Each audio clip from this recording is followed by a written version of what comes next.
So ito yung methods of one of the methods of teaching of Jesus, yung speaking in parables, no. At itong parables ito ay matalinhaga nga kasi may mga ibig sabihin na paminsan kaya na matalinhaga siya kasi ni-invite ni Jesus na magtanong ka. Okay? Sino ba nakakaintindi ng buong Bible? Wala. Okay? Ganun yung Bible. Kaya babasahin mo siya. Yun yung second layer kung bakit matalinhaga yung Bible. So you can go to the Bible or to the words of Christ para i-meditate, Lord, ano nga ba ibig mong sabihin dito? Okay. So ganun siya magturo. At basahin natin yung isa niyang parable, itong parable of the weeds. Last time we talked about yung parable of the scattering seeds or parable of the sower, no? So ito kagad yung dinuktong niya. Okay. Kung yung mga nandito, naintindihan nyo yun. Pero yung mga wala dito, medyo separate naman yung context naman ni Jesus dito. No? So basahin natin from Matthew chapter 13, verses 24 to 30. Okay. Okay. Parable of the weeds, Matthew 13 to 24 to 30. English to pero madali lang intindihin. Sabi, Jesus presented them with another parable. So Matthew, inano niya kaagad to, parang another parable. So separate siya. The kingdom of heaven, when we say the kingdom of heaven, kingdom of God yon. Okay? Sa Mateo. Kasi bawal sabihin yung God na word. Kasi ang audience nito ay Hudyo. Sacred yung God, yung word na Yahweh. O, hindi nila mabanggit. Kaya, kingdom of heaven yung ginagamit ni Mateo. Okay. The kingdom of God is like a person who sowed good seed in his field. Okay. But while everyone sleeping, an enemy came and sowed seeds among the wheat and went away. And the plants sprouted and bore grain. Sabihin, itong mga binhi or yung mga buto ay lumago or tumubo. Then the weeds also appeared. Yung wheat, tumubo, pati yung weeds, yung damo, also appeared. So the slaves of the owner came and said to the owner or to him, Sir, didn't you sow good seed in your field? Di ba, nagtanim lang kayo ng magandang binhi sa inyong lupain? Then where did the weeds come from? Saan nanggaling tong mga damo? Then the owner said, an enemy has done this. Enemy daw. So the slaves replied, do you want us to go and gather them? Gusto mo bang dapasin natin itong mga to? But he said, no! Since in gathering the weeds, you may uproot the wheat with them. Huwag niyo gawin yan. Kasi pag hinilan niyo yung damo, baka sumama yung mga tunay na wheat. Kasi magkapareha sila eh. Hindi mo makikita yung difference ng dalawa kapag maliliit pa lang. Baka nahuhugot mo na yung mabubuting, yung tunay na wheat. At harvest time, okay, sabi niya, let both grow together. Pabayaan nating tumubo silang pareho at lumaki. Okay? Until the harvest. Okay? At harvest time, I will tell the reapers, yung manggagapas, first collect the weeds and tie them in bundles to be burned, but then gather the wheat into my barn. So ito yung explanation ni Jesus. Kung titingnan mo, parang wala pa siyang explanation. But in the following verses, may mga parables pa siyang binigay, pero bandang baba, okay, si Mateo sunulat ito. Then he left the crowds, so umalis na siya si Jesus. So, and went into the house, okay, nasa isang bahay. Then his disciples came to him, saying, explain to us the parable of the weeds in the field. So ito yung sinasabi ko, yung parables are inviting us or inviting people or followers of Jesus to come to Him to explain more hindi natin kagad naiintindihan ang salita ng Diyos. Kailangan natin saliksikin. Kaya ang word doon is search. Search the scripture. Pag-anuhan mo. Hindi yung one-liner lang. God is good, di ba? Yun lang, tapos na. Pero may malalalim na salita ang Diyos para sa atin. Ganun din. Okay, sa pakikinig. Pakinggan nyo, wag nyo lang, ano bang word? Kasi listen kasi. Iba yung napapakinggan, ay nadidinig, tama? Iba yung pinapakinggan. Kagaya yung sinabi ko, maraming boses, tayong naririnig sa mundo habang naglalakad ka, pero pag tinawag yung pangalan mo, uy, mapapalingon ka. Uy, ang gwapo. Parang yan, di ba? Mapapalingon mo, sino kaya yun, di ba? Parang, uy, ang ganda. Kasi, yun yung nag-aano sa'yo eh. Papakinggan mo eh. Pero may mga boses na parang nuances lang, parang baliwala na walang kwenta kasi sa'yo. So yun yung, pero sinabi ni Lord, pakinggan mo yung boses ko. Okay. So itong parables ay parang ganun, no? Pakinggan mo. Okay. Dinggin mo, parang ganun eh. No? So, tapos sabi niya ganun, and he left and explained to the parables of the weeds. So punta nga yung disipulo at nag-request na explain sa kanila kung anong parable of the weeds na to. Sabi ni Lord, and Jesus answered, the one who sowed the good seed is the Son of Man. So dinirekta niya. Etong nagtanim ay Son of Man. Sino ba yung tinutukoy niya kapag sinabing Son of Man? Yung tukoy niya, yung sarili niya. Ang title na favorite title ni Jesus na para i-address niya yung sarili niya ay Son of Man. Sabihin natin, Son of Man. Tandaan niyo yun. Once na narinig niyo or nabasa niyo yung Son of Man or ano ba sa Tagalog yung Son of Man? Anak ng tao. Di ba? Parang ganun eh. Pero ibig sabihin nun, anak ng sangkatauhan. Hindi lang ng isang tao, ng sangkatauhan. So, ganun yung title ni Lord, no, na gusto niyang i-address siya. Base sa Daniel to. Okay, so malaking storya yun, no, rabbit hole yan. Pero hindi ko na iti-take yun. Son of Man, yung nagtanim daw ay Son of Man. Pakinggan niyo ako. Kayo, medyo explain na to. After ito, tapos na. Mabibitin kayo. Pero, okay? Yung Son of Man, okay, tapos sabi niya, the field is the world. Yung field, before yung field, yung heart ng tao, di ba? Yung parable of the sowers. But this time, the field is the world. Itong mundong ibabaw. Lumingon ka, ito yung planet Earth. Okay? Planet Earth, ito yun. Okay? The field is the earth. And, ito yung matindi dito. And the good seed are the people of the kingdom. So dito, yung good seed, ito yung mga taong nasa kaharian ng Diyos. So makikita mo, sa mundong ibabaw na to, nandito pala yung kaharian ng Diyos. Through people. Okay? Nakita nyo? So yung people of God ay nagdadala ng kingdom of God here on earth. That's why Jesus said, thy kingdom come, thy will be done on earth as it is in heaven. So lahat ng plano ng Diyos para sa sangkatauhan ay gagampanan ng tao din. Amen. But this time, people of God. Amen. So maliwanag tayo, no? So may participation ng tao na ipalaganap ang kaharian ng Diyos dito sa lupa. Okay. Mamaya, tatanungin natin kung paano. Okay. Then Jesus, sabi niya dito, do you want, okay. So, the field is the word and the good seed are the people of the kingdom of God. People of God, God's people, citizen of the kingdom of God, yan yung mga ano yan. God's children, okay, ito yung mga good seed. Gusto nyo ba maging good seed?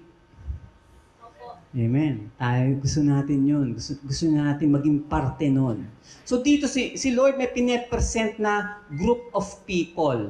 Okay? Kailangan natin maintindihan yun. Tapos may sinabi siya, other group of people, ito yon. Okay?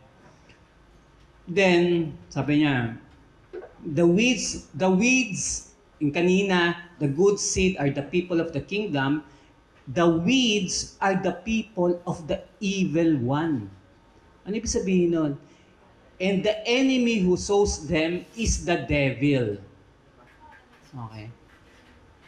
So magandang maintindihan natin, may dalawang klasing grupo ng tao. Children of God and children of the devil. Okay. Ulitin ko kasi medyo nagkakagulo eh. So may dalawang grupo na pinepresenta si Jesus dito. Yung good seed ay children of yung good seed. Children of God. Yung weed, children of the devil. Nakakatakot, no? What if kung tayo yung children of the devil, di ba? O what if kung yung ibang tao, yung kapamilya natin, kaibigan natin, yung children of the devil. So, hindi totoo, lahat tayo ay anak ng Diyos. Gusto ko lang buwagin yun sa isipan mo. Lahat tayo nilalang ng Diyos. Tama yon. Pero, may dalawang grupo dito sa mundong ito, anak ng Diyos, tsaka anak ng demonyo. Okay? Dahil sinabi yan ni Jesus din, nung nasa John chapter, 1 John chapter 3, si John to. This is how we know. Paano natin malalaman kung saan tayo kabilang? Or saan yung tao kabilang? Okay. This is how we know the children of God are, sabi sa 1 John 3:10, and who are the children of the devil are. Very clear. May dalawang klaseng tao dito sa mundong ito. Anyone who does not do what is right, yung hindi gumagawa ng tama or iniiwasan maging tama, is not God's child. Okay. Katiwalian. Okay. Alam na natin yun. Nor is anyone who does not love their brother and sister. Kung hindi ka nagmamahal or hindi tayo nagmamahal ng kapwa natin, hindi tayo anak ng Diyos. Yun yung pinakamarka ng true disciples of Jesus. Sinabi niya yon. Okay, sinabi niya yon sa John 14. Whoever the world will know that you are my disciple if you love one another. Okay. Very clear ang scripture dito. The mark of a true disciple is loving others. At indiscriminate to. Hindi to namimili itong pagmamahal. Mamaya darating tayo doon. Walang pinipili itong pagmamahal. So, sabi sa John 8:44, ito'y kausap ni Jesus yung mga Pharisees, no? You belong to your father, the devil. Ito yung mabibigat na salita ni Jesus sa kapwa niyang mga tao. You belong to your father, the devil, and you want to carry out your father's desires. One thing na malalaman natin ng isang tao kung kanino siya sa pagkilos niya or sa pag-iisip niya. If he carries kung ano yung gusto niyang gawin kasi ginagawa niya yung gusto ng tatay niya. Okay? Nakuha mo? Kung gusto ng tatay niya ay pumatay ka or magnakaw ka o ganun ba si God? Hindi. So what you're doing is just a reflection kung sino yung tatay mo. In other words. Okay. Kung ano yung ginagawa mo, sinasabi mo, lumalabas sa bibig mo, yung laman ng puso mo, motibo mo, lahat yan ay reflection kung sino yung tatay mo. Okay. at makikita mo kung sino ka talaga. Okay. He was a murderer from the beginning, not holding to the truth. Sabihin, ano siya, panay kasinungalingan. Ito yung malalaman mo. Ito yung pang-detect natin. For there is no truth in him, sa devil. When the devil lies, he speaks his native language. Hindi niya na kailangan magkunwari. Parang pathological liar talaga siya. For he is a liar and the father of all lies. White lies man yan. Hirap, no? White lies, blue lies, kahit anong kulay natin higit pa sa katotohanan o nagbabawas ng katotohanan ay hindi kay Lord o hindi sa demonyo. Devil. Ano ba Tagalog sa devil? Masama. Satanas pangalan. Parang noun na siya. No? Pero yung devil, the devil, pero demonyo na nga. Tatawa tuloy ako sa joke na gano'n. Ano pangalan tatay mo? Demonyo. Bakit? Demonyo ka. Yun yung naririnig niya sa bahay. Kaya yung mga, ingat-ingat tayo sa ano. So dito na makita natin, no? Mamaya i-ano natin. Then, the harvest, sabi ni Lord, okay, people of God, ganyan. Okay. The harvest is the end of the age. Okay, so, okay. Sa next verse, please. Hindi, iba na pala yan. So, tuloy-tuloy yun, no? Yung explained sa verse, kasi hindi ko nalagay dito kung anong verse, no? Pero sabing ganon, and the enemy who sows them is the devil. Okay? Tapos, the harvest is the end of the age. Okay?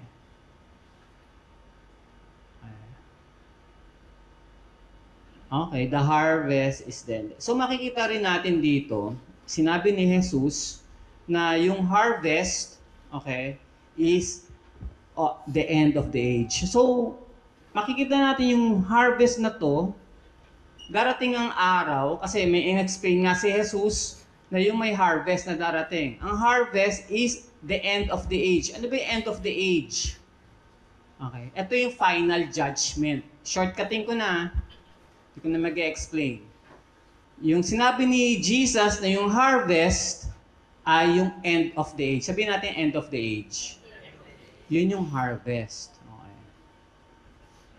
Okay. So, yun yung final judgment na kung saan sasabihin ng Diyos kung ano yung ginawa natin sa mundong ito. Okay. Or time of accountability. Okay. Lahat ng ginagawa natin dito ay hindi nakakalimutan. May naka-CCTV po tayo. At nasa langit ito. Unlimited storage. Okay, bawat isa sa atin may CCTV. Isa nga, di ba, minsan pag nagre-recall ka ng mga video mo, no? Ay, ginawa ko pala to, di ba? Minsan, nasabi ko pala to. Isa may pagsisisi ka kahit ikaw na, no? Parang, didelete ko na to, di ba? May mga ganon. Kasi, lalo na yung mga high school na pinaggagawa mo noon, or elementary, tapos nakikringeyan ka sa anuhan mo. Ay, nakikita ko yung kina Louie. Parang, naano sila na uncomfortable sila kapag napapanood nila yung sarili nila, which is ginawa nila. So, the harvest is the end of the age. So, saan natin to nakita? Sa Joel 3:13. Okay. Yung harvest ay tinulad ang judgment ay tinulad sa isang harvest. Sabi sa Joel 3:13, swing the sickle. Ito yung pang ginagamit sa panggapas. Okay. For the harvest is ripe. Come, trample the grapes, for the winepress is full, and the vats overflow. So great is their wickedness. Kala mo yung harvest, para ang saya-saya, no? Pero tinutukoy dito, puno na ang salop. Okay. Puno na ang salop ng mundo, kaya kailangan na gapasin. Okay. Ni-explain ni Jesus. And the reapers, kung sino yung gagapas, sino ba? Ang mga anghel. Okay. Sinabi dito, ito ay reference to sa Revelations 14, no? Then another angel came out of the temple and called in a loud voice to him who was sitting in the cloud, take your sickle, okay, same word, sa Joel 3:13, take your sickle and reap, because the time to reap has come, for the harvest of the earth is ripe. Intindihan nyo? Kukuha natin, no? Magkakaroon ng harvest dito sa mundong ito, na kung saan ito na yung final judgment. At ang mag-harvest ay ang mga angels, because the time to reap has come, for the harvest of the earth is ripe. So he was seated on the cloud, swung with his sickle over the earth, and the earth was harvested. Si Jesus to. Kasama rin niya yung mga angels. Sabi, as the weeds collected, kapag ito ay na-collect, itong mga weeds, sino ba yung mga weeds? Yung children of the devil, okay? And children of this world, the father of all lies, okay? When these people are collected and burned with fire, sabi ni Jesus, so it will be the end of the age. Okay? So this end of the age, para sa mga makatwiran at sa mga anak ng Diyos, ito ay isang pag-asa. Okay. Sino ba naghahanap ng katarungan sa kanilang buhay? Okay. Sino nga ba? Si Mary lang ba? Lahat tayo. Saan yung katarungan na pinanganak akong ganito yung itsura ko? Okay. Hindi, tama, di ba? At siya ang ganda ako, ang pangit ko, di ba? Ba't sila mayaman, as ako mahirap? Ba't ako nagdudusa, kahit ako ng kayot, walang nangyayari sa buhay ko? Ito, salita na ng salita, ang daming pera. Parang eleksyon na. Parang ganun eh, no? Tingnan mo nila yung eleksyon. Asa yung katarungan? Kung sino yung sa taas, ang daming issues. Kung sino yung gustong pumasok, saan ang katarungan? Okay. I encourage you na lang, since I talk na ano ko yung election, no? May ako na sabihin niya. So ganun, no? Yung katarungan, lahat tayo naghahanap ng katarungan. Okay. Whether kahit sino ka man, okay? Lahat tayo naghahanap ng katarungan.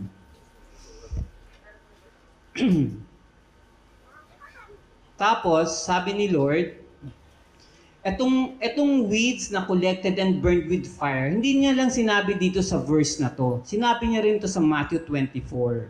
So medyo advanced tayo, no? Etong collection ng end of the age, okay? So, sa end of the age pala to. Sa end of the age, okay, sinabi niya to, tell us, sabi ng disciples, they said, when will this happen? Kailan mangyayari to? And what will be the sign of your coming and of the end of the age? So, the disciples were talking about yung second coming na to, no?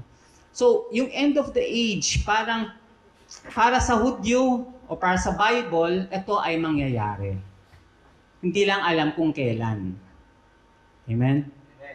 Kailangan natin maintindihan na merong final accountability, time of accountability or judgment. Okay. Ito ay isang pag-asa sa makatarungan, pero sa taong gumagawa ng kasamaan, ay ito ay isang nakakatakot na oras. Okay. Tapos sabi, the Son of Man will send His angels and they will gather from His kingdom everything that causes sin as all lawbreakers. Okay. Tapos sabi nga rin pala, sa Matthew 28:20, nabanggit niya rin yung end of the age doon. Sabi doon sa pinaka-last verse sa Matthew 28, after yung kasama to sa sa Great Commission, and teaching them to obey everything. Sabi niya, I have commanded you, and surely I am with you always. Yan yung maganda, gusto natin parating na promise. God is with us. Jesus is with us wherever we go. Tapos pero, to the very end of the age. Meron siyang katapusan. Okay? May katapusan yung mundo, in other words. Yung nangyayari dito sa mundo. So ito yung mga yung mga patungkol sa end of the age. Sabihin natin end of the age. Kasama yun sa biblical story. Okay? Huwag natin kalimutan yun. Okay. Tapos sabi na nun, yung the Son of Man will send His angels, si Jesus will send His, and they will gather from His kingdom everything that causes sin as well as the lawbreakers. Etong sa huling panahon or sa judgment time, ipapadala niya yung mga anghel para i-gather or lulukupin? Gagather, okay? Lahat ng kasamaan, lawless, lawbreakers, and everything that causes sin. Lahat na lahat ng BI, in other words, bad influence. Nagkakos ng bad influence sa tao. Sino ba yung mga taong nagkakos sa atin ng gumawa ng masama?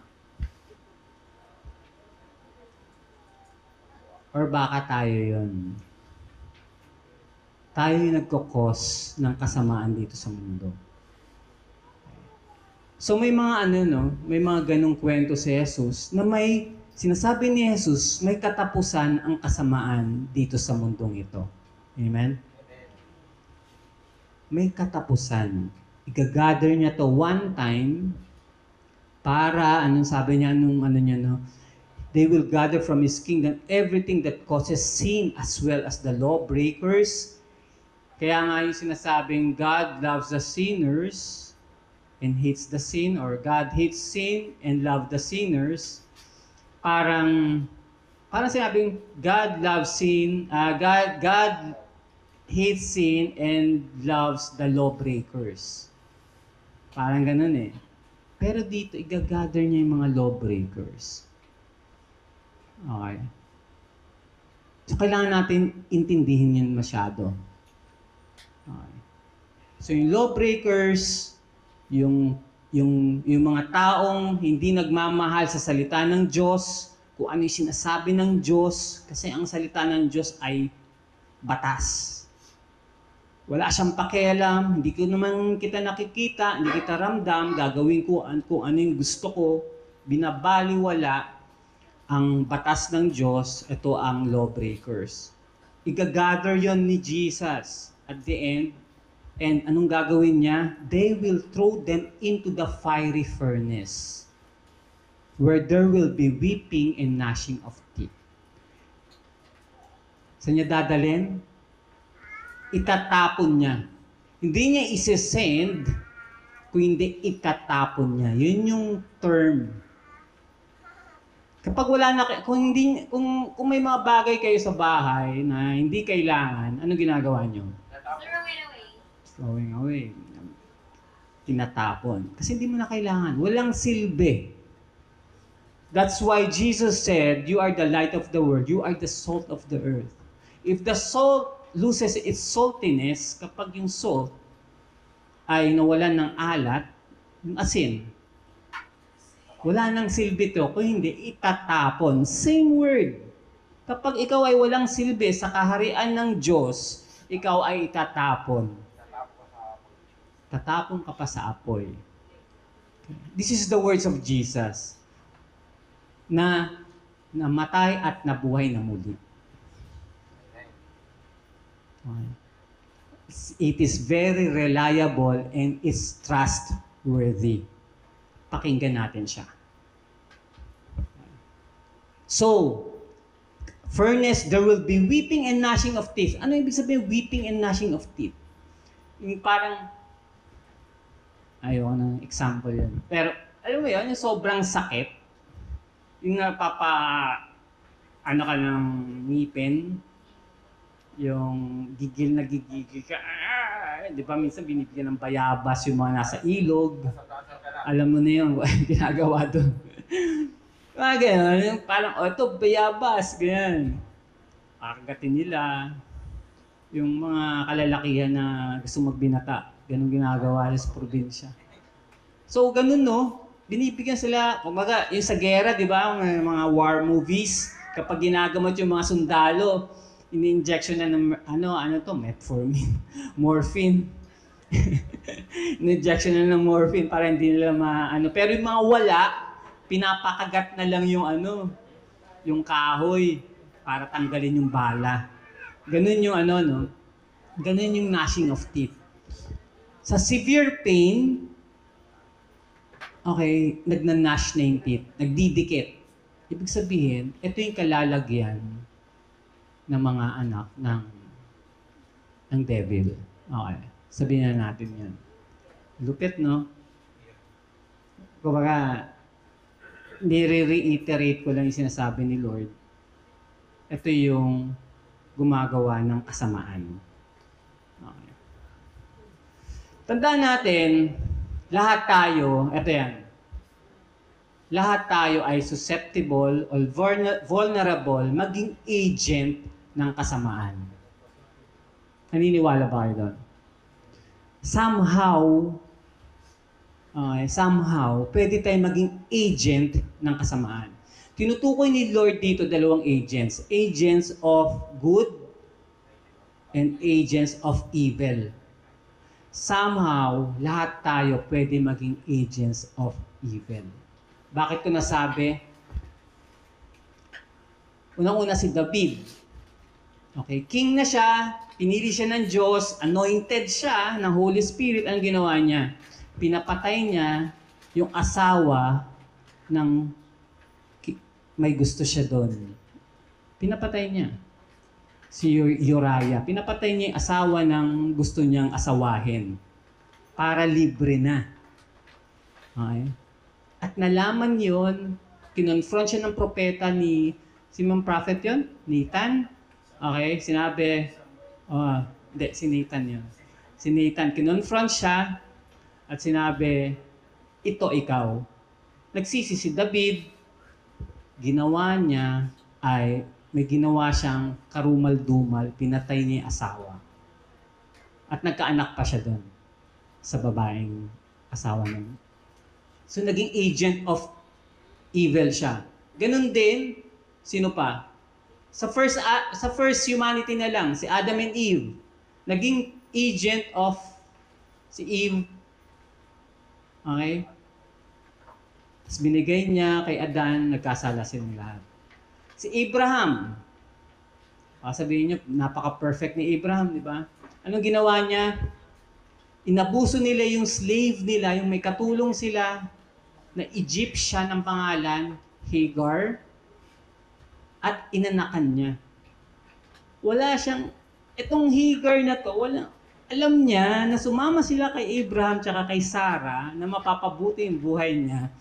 At itong mag-asawa na ito nag-decide, sige, sipingin mo na lang siya. Dahil wala kang magawa, anong tawag dun? Sexual abuse. Okay? Kala natin perfect to si Abraham, no? Gusto nilang gawin kung ano yung gusto nilang gawin para makamtan yung gusto nilang mangyari. Okay. So, itong mga bagay na to, itong mga taong ito, kahit nasa at tinatawag na silang men of God in the Bible, they were vulnerable and they became agent of evil somehow. Paano nga ba ang isang tao, ito pakinggan nyo, napaka-importante. Paano nga ba magiging yung isang tao or isang believer, kahit believer, na maging agent of ganito, chaos or evil? Kapag sinuko natin yung ating authority sa ating mga idols. Okay. Kapag tayo ay binigyan natin ng kahalagahan na mas binigyan natin ng mas priority yung mga ina-idol natin sa puso natin. Nagiging agent of chaos tayo, of evil, kapag sinuko natin yung authority natin, yung power natin sa idols ng buhay natin. Ano ba yung mga idols ng buhay natin? Number one, pera. Okay. Problema. Could be. Okay. Ano yung mga idols natin sa mundo? Sa puso mo? Na inuuna mo na lahat gagawin mo para makamutan mo, that's an idol. Kapag sinuko natin yung authority natin, instead na sinuko natin yung buhay natin kay Kristo, sinusuko natin kung ano yung na-idolize natin. That's when we become agent of evil. Okay.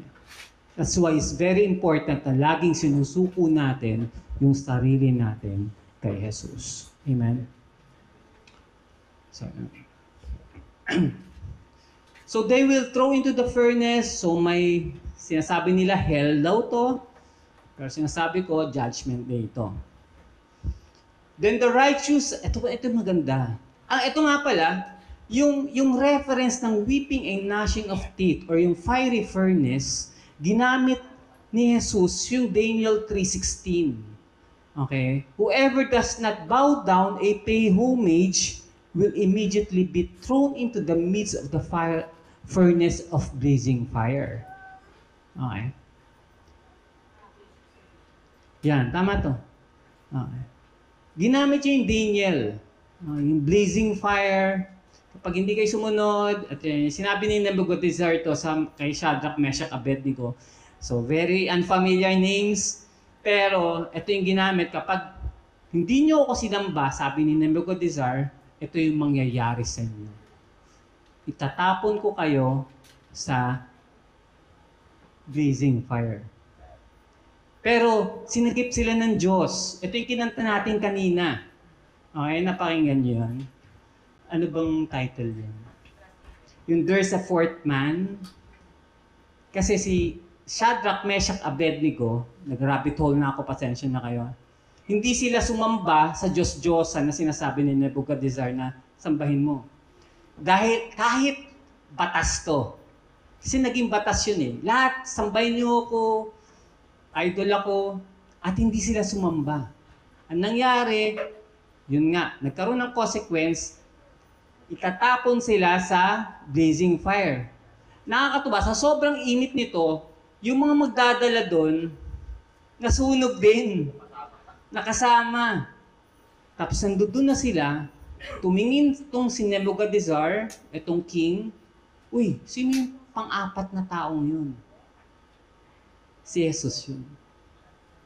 At yung even, yung nasunog lang sa kanila, hindi yung hair, walang nasunog, kundi yung taling nakagapos sa kanila. Amen. So, ganun ang, kapag loyal tayo kay Lord, kahit nasa blazing fire ka na, kahit parang feeling mo sinusunog ka ng buhay, kapag na kay Lord ka, kasama mo si Lord, walang sa'yong mangyayaring masama. Amen. So, ito yung ginamit niyang metaphor para dun sa mga hindi sumusunod sa Kanya. Yun yung sinabi ni Jesus, itong blazing fire na to. And, collected burn, the Son of Man, send his angels, will gather them, throw into the fiery furnace. Tapos, ito yung maganda. Then the righteous will shine. Hindi lang siya may future para dito sa mga kasamaan na to or sa masasamang taong ito. Kundi may future din siya para sa mga faithful ones. Okay? Ano yung future nila? Sinabi dito ni Lord, then the righteous will shine like the sun in the kingdom of their Father. So dito tinutukoy ni Jesus, may dalawang klaseng tao, yung agents of evil and agents of good. Ito mga agents, no? Agents of change or agent of good ay ay magiging para daw sisikat na tunay na sikat na parang araw. Saan? Sa kaharian ng kanyang ama. Sino yung ama? Si Yahweh. Kung gusto mong sumikat sa buhay mo, isa lang hangarin mo, maging sikat ka sa kaharian ng Diyos. Amen? Ito yung future.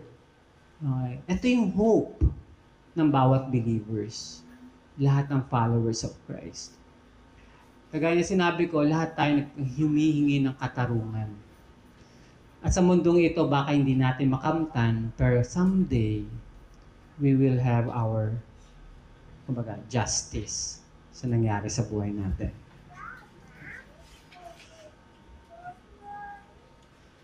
At bandang huli, sinabi nila Jesus, the one who has ears had better listen.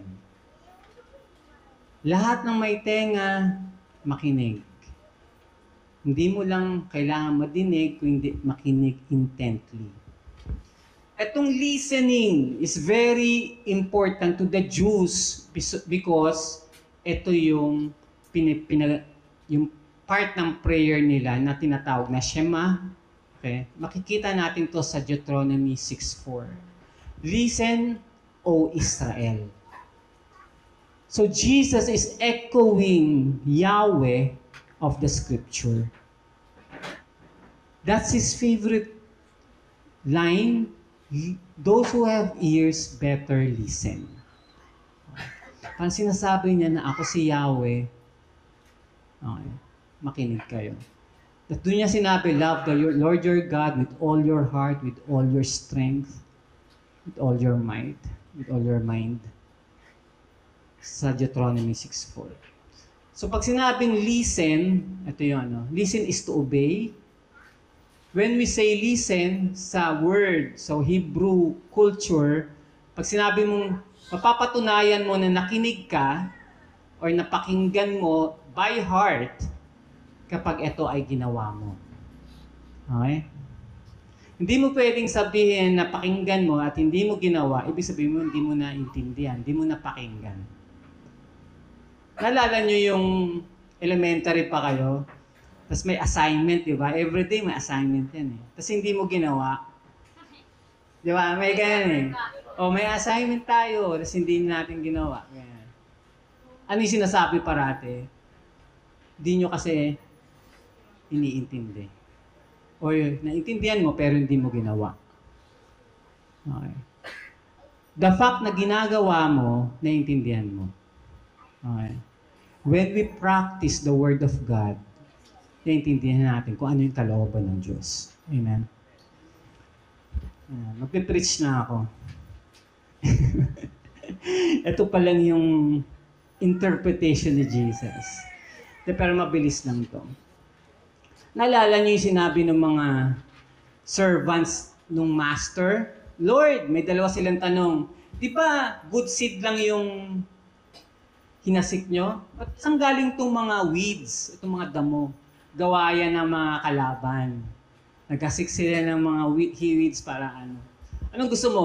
I-gather na natin? Anong reply nung may-ari? No!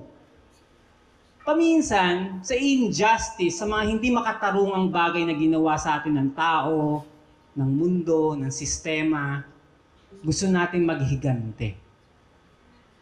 Ano? Tirahin na natin to. Parang ganon. Tama? Ang sabi ni Lord, no. Okay. This echoes yung Sermon on the Mount. Do not retaliate. Do not retaliate.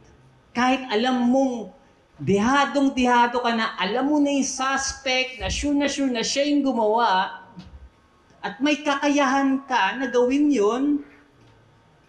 Okay? Minsan kasi hindi makaganti kasi walang kakayahan. Tama ba? Pag yumaman ako, yari ka. Di ba? Pag ako naging boss, terminated ka. Tama? Pero sinasabi ng Panginoon, don't retaliate. No! Let them grow together.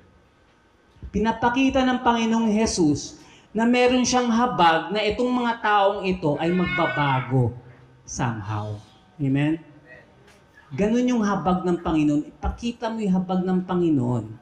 Basahin ko sa inyo from yung Sermon on the Mount regarding retaliation. Mercy. Wala ba si Mercy dito? Okay. Si Mercy. Mercy. Si Lord, sinabi niya sa Matthew 6. Naano ko na to eh. Wala kasi sa notes ko to eh. Pero, ito na yan. Chapter 5, verse, Beatitudes. Okay. Sabi niya sa verse, retaliation, sa verse 38. You have heard that it was said, an eye for an eye and a tooth for a tooth. Ano ibig sabihin nun? Mata sa mata. Mata sa mata, ngipin sa ipin. Bakit? Ba't siya sinabi yun? Actually, hindi niya ini-encourage. Yung scripture or si Yahweh, sinabi ito para gumanti ka. Pakinggan niyo ako. Hindi niya sinabi yung an eye for an eye, tooth for a tooth, mata sa mata, ngipin sa ngipin, para gumanti ka. Ibig sabihin, ito ay ang hustisya ko. Pantay. Kung ano yung inutang mo, yun lang yung babayaran mo. Kung 10,000, 15,000, yun lang, walang interest. Pero ngayon, sa road rage, magit-git ka lang, patay. Sobra ang pagganti mo. Ang an eye for an eye is a justice of God na huwag kang sumobra sa paniningil mo. Amen? An eye for an eye, tooth for a tooth. Kasi ang tao may tendency umabuso sa kanyang ginagawa. Okay? It's a leverage. Parang hindi siya parang license to carry out ng mas mataas yung bayad. Hindi yan. Pero it doesn't na ini-encourage mo na mag-retaliate. Kasi kung walang justice sa isang sistema or sa community, walang order. Walang takot yung tao. Tama ba? Opo. Walang takot. Kaya may justice siya. May justice system. Okay. May pananagutan, may accountability. Okay. At sinabi ni Jesus, you have heard that it was an eye for an eye and tooth for a tooth. Tinaas ni Lord yung standard. But I say to you, do not resist the evildoer. Oh! Parang hirap eh, no? Parang, ayaw mo nga siya makita, hindi mo na kinakausap eh. Pero do not resist the evildoer. Paano ko gagawin yun? Magnunumbalik lahat ng ginawa niya sa akin. May recall, yung trauma ko, matitrigger. Ang dami. Okay, but do not resist the evildoer. But instead, sabi niya,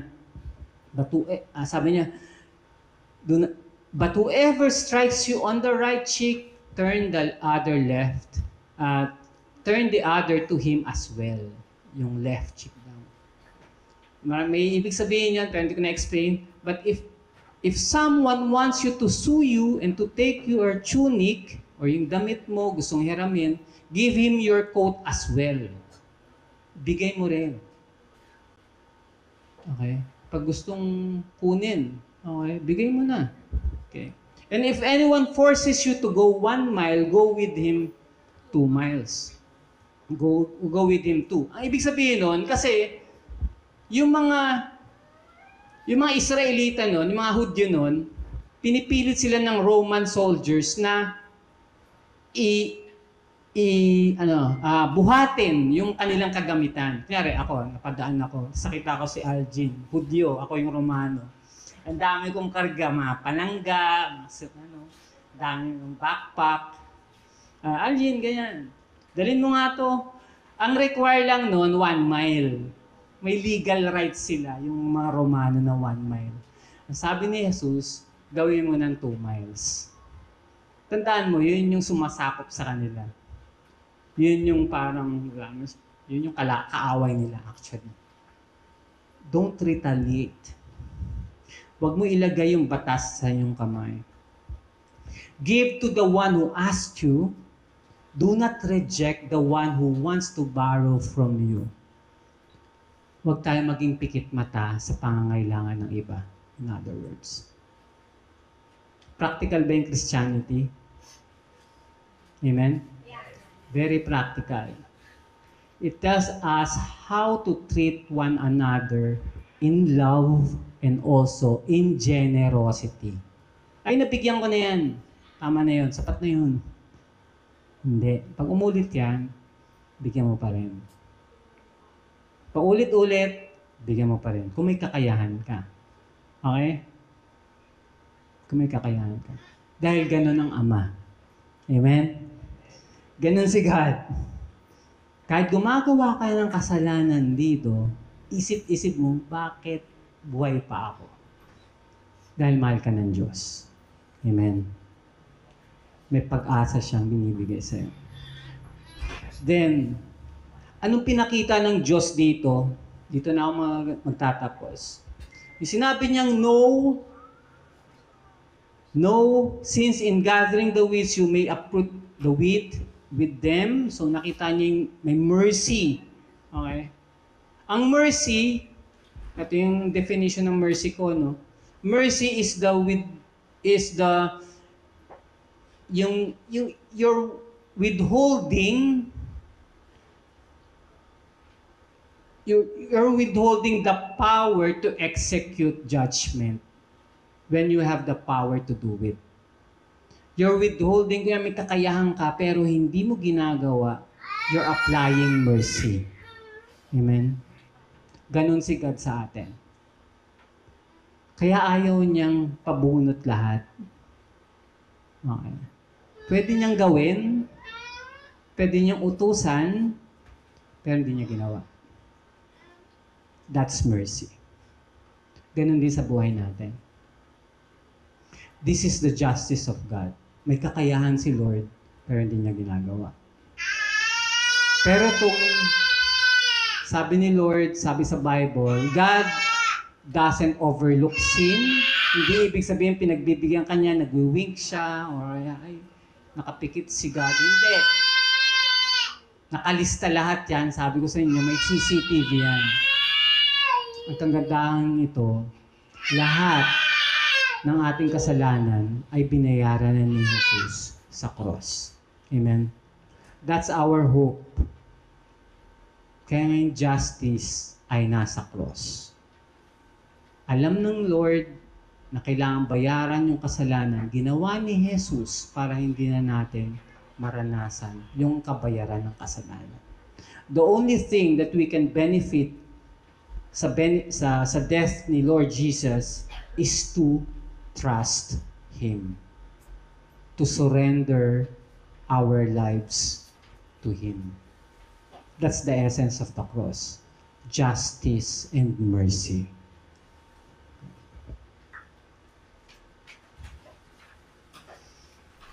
And in conclusion,